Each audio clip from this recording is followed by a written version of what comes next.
और मैं पहुंच जाती हूँ होटल पे, क्योंकि मेरी अर्ली मॉर्निंग 5:40 की ट्रेन थी।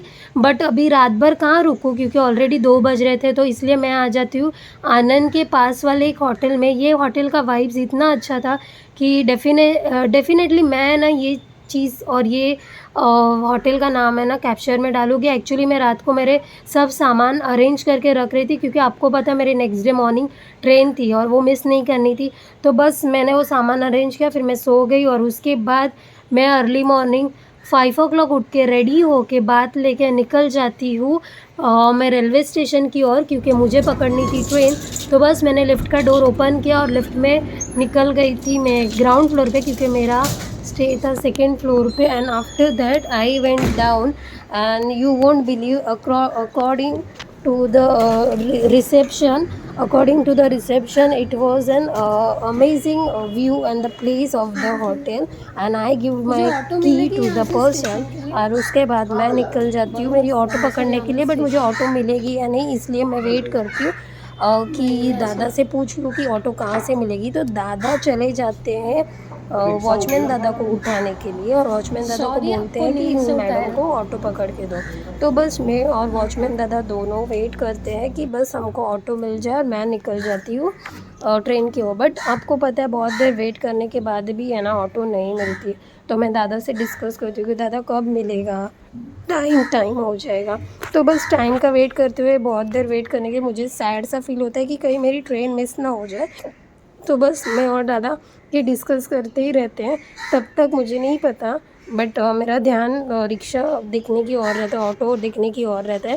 तो बस दादा को अंदर जो मैनेजर थे उन्होंने बुलाया और कहा कि मैडम की ट्रेन कहीं लेट ना हो जाए, इसलिए दादा अपनी खुद की बाइक लेके आए थे मेरे लिए और मुझे ड्रॉप करने के लिए स्टेशन चलते हैं। अच्छा, आपको पता है कि कभी-कभी है ना हमको है ना मॉर्निंग के टाइम अगर ऐसी हेल्प लगती है ना, तो हमने कभी भी किसी की लिफ्ट लेनी चाहिए। बट आपको बताती हूँ कि गुजरात के लोग इतने प्यारे रहते हैं कि आपके हेल्प करने के लिए हमेशा आगे रहते हैं। तो बस मैं दादा के साथ निकल जाती हूँ आगे की ओर, जहाँ पे मुझे स्टेशन जाना है। और स्टेशन एक्चुअली होटल से 10 मिनट की दूरी पे था।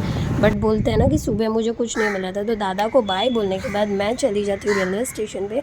और रेलवे स्टेशन पे पहुँचने के बाद एक्चुअली मैं वेट करती हूँ कि कौन से साइड से मेरी ट्रेन रहती है। तो बस मैं ये लाइक मैं लुक चेक करते हुए जाती हूँ प्लेटफॉर्म की ओर। बट यहाँ पे मेरी मैं ट्रेन दिखती नहीं रहती, तो मैं जाती हूँ टिकट काउंटर पे। मैं पूछ लेती हूँ कि मेरी ट्रेन कहाँ से। तो उन्होंने मुझे बताया कि 4 नंबर के प्लेटफॉर्म से था। तो बस मैं पहुँच जाती हूँ मेरी 4 नंबर के प्लेटफॉर्म की ओर। और आपको पता है कि शहर में ही नहीं तो आपकी गांव में भी लोग अर्ली मॉर्निंग काम पे जाने लग गए। तो बस मैं पहुंच जाती हूँ मेरी प्लेटफॉर्म पे और वेट करती हूँ कि मेरी ट्रेन कब लगने वाली है। तो मैंने इंडिकेटर में देखा तो मेरी ट्रेन ऑलरेडी लगी हुई थी, बट यहाँ पे मेरा कोच आने वाला नहीं था। तो बस मैंने कोच चेक किया, यहाँ पे कोच आ गया था C6 और C6 नहीं था, मेरा C4 था, सॉरी C3 था। तो बस मैं C3 के लिए निकल पड़ती हूँ आगे की ओर, क्योंकि C3 आगे की ओर आने वाला था। तो मैं आपको एक चीज़ और बताती हूँ, जैसे कि हमारे शहर में लोग बहुत है और प्लेटफॉर्म बहुत कम पड़ रहे हैं, वैसे ही ये जगह पे इतनी बोलते हैं ना चेंज हो गई है कि यहाँ पे लोगों के लिए अलग प्लेस है। तो अब जाने आने अप डाउन करने के लिए अलग प्लेस है और सामान लोड अनलोड करने के लिए अलग सी प्लेस है।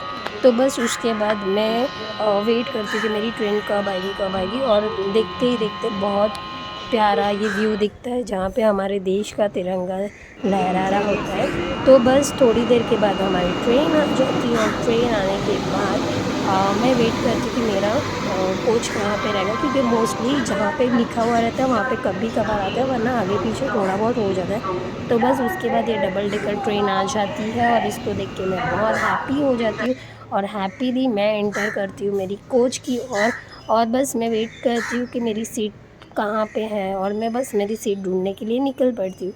मैं मेरी सीट ढूंढने के लिए निकलती हूँ और यहाँ पे एक्चुअली कोई बैठे हुए थे, तो मैंने उनको कहा कि एक्सक्यूज़ मी ये मेरी सीट है। तो उसके बाद मेरी सीट पे बैठे हुए अंकल उठ जाते हैं और मैं यहाँ पे नोटिस करी कि बहुत लोग अभी भी नींद में, क्योंकि बट ऑब्वियसली इनको काम पे जाना है और इनको नींद की भी ज़रूरत है। तो बस ये ट्रेन में बैठ के अपनी नींद निकालते हैं और मुझे मेरी विंडो सीट मिलते हैं। मैं इतनी हैप्पी हो जाती हूँ मानो कि कुछ मिल गया हो। बस मैं मेरी ये जर्नी की स्टार्ट करती हूँ और उसके बाद मैं ट्रेन में बैठ के गाने सुनना चालू कर दिया। गाने सुनने के बाद मैं निकलती हूँ मेरी जर्नी की ओर। तो बस ये मेरी जर्नी स्टार्ट हो गई है। और आपको मैं बताती हूँ, जैसे मैंने आपको कहा था कि लोड अनलोड के लिए एक एक्स्ट्रा प्लेटफॉर्म होता है, तो देखिए ये वाला एक्स्ट्रा प्लेटफॉर्म है। और मेरे फ़ोन की बैटरी लो होने की वजह से मैं फ़ोन लगाती हूँ चार्जिंग पे, और चार्जिंग के लगाने के बाद मैं चली जाती हूँ मुंबई की ओर। बाय। तो बस मैं निकल जाती हूँ। और मेरी नींद रात भर पूरी नहीं हुई थी क्योंकि मुझे जल्दी से उठना था, इसलिए मैं जल्दी से, बोलते ना नींद आ जा कर रही थी, बट नींद नहीं लग रही थी क्योंकि आसपास से ट्रेन्स जा रही थी, स्टेशंस आ रहे थे। तो स्टेशंस एंड ट्रेन्स की वजह से मुझे थोड़ा डिस्टर्ब हो रहा था। और 1 डेढ़ घंटे की नींद के बाद मैं उठती हूँ फ्रेशली, और उसके बाद मुझे दिखता है ये बड़ा सा ब्रिज, और उसके मैं वीडियोज़ लेना चालू करती हूँ। तो हम नेक्स्ट वीडियो में मिलते हैं, तब तक के लिए बाय, और आपका दिन शुभ रहे। बाय।